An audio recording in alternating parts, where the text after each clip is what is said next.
சரிங்களா? ஆனாலும் சட்டம் ஒழுங்கு பிரச்சனையோ, பாலியல் வன்கொடுமையோ, விவசாயிகள் போராட்டமோ எதுவுமே இங்க இதுவரைக்கும் தீர்வு இல்லை. இப்ப கூட கும்மிடிப்பூண்டியில 3 வயசு குழந்தை சீரழிக்கப்பட்டிருக்காங்க. அதுக்கு தான் நான் அன்னைக்கு என்னுடைய அறிக்கையிலேயே நான் சொல்லியிருக்கேன், வெறும் நீங்கள் கேள்வி கேட்பதும் நான் பதில் சொல்வதும் இதற்கான தீர்வு கிடையாது. கண்டிப்பாக கடுமையான சட்ட விதிகள் மட்டுமே இந்த பாலியல் வன்கொடுமைகளுக்கு முழுமையான ஒரு தீர்வாக அமையும். இதில் எந்த மாற்று கருத்தும் இல்லை. அதை தான் என்னுடைய ரெக்வெஸ்டா நான் முதலமைச்சருக்கு சொல்லியிருக்கேன். அதனால இன்னைக்கு எப்படி யூபி கவர்மெண்ட்ல பண்ணாங்களோ, எப்படி சைலேந்தர் பாபு அவர்கள் செய்தார்களோ, அது மாதிரி செய்யுங்கன்னு சொல்றேன். தப்பு கிடையாது. 3 வயசு குழந்தையும் தெய்வமும் ஒன்று நம்ம சொல்றோம்.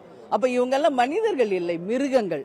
மிருகங்களுக்கு நிச்சயமாக நான் சொல்லும் என்கவுண்டர் ஒன்றுதான் தீர்வு என்பது என் கருத்து.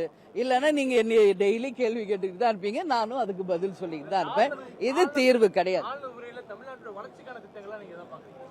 ஆளுநர் உரையில வளர்ச்சிக்கான திட்டங்கள் என்று அறிவிச்சிருக்காங்க. நான் என்ன சொல்றேன்னா, அறிவிப்பாக இல்லாம அதிகாரப்பூர்வமான ஆட்சியாக அமையணும் நான் சொல்றேன். ஏன்னா இது மாதிரி அறிவிப்புகள் நிறைய நம்ம பார்த்துட்டோம். ஆனா அறிவிப்பாக மட்டும் இல்லாமல் அதிகாரப்பூர்வமான ஒரு ஆளுமை மிக்க ஆட்சியாகவும் இது இருக்கணும்னு நான் கேட்டேன். இல்ல, ஜெனரல் மேகதாது கடன் திட்டங்கள் இது மாதிரி ஜெனரலா இப்ப என்ன இஷ்யூ நடந்துகிட்டு இருக்கோ இதை பற்றியதான் உரை இருந்தது. ஆளும் கட்சிக்கு ஆதரவாக ஆளுநர் உரை இருந்தது.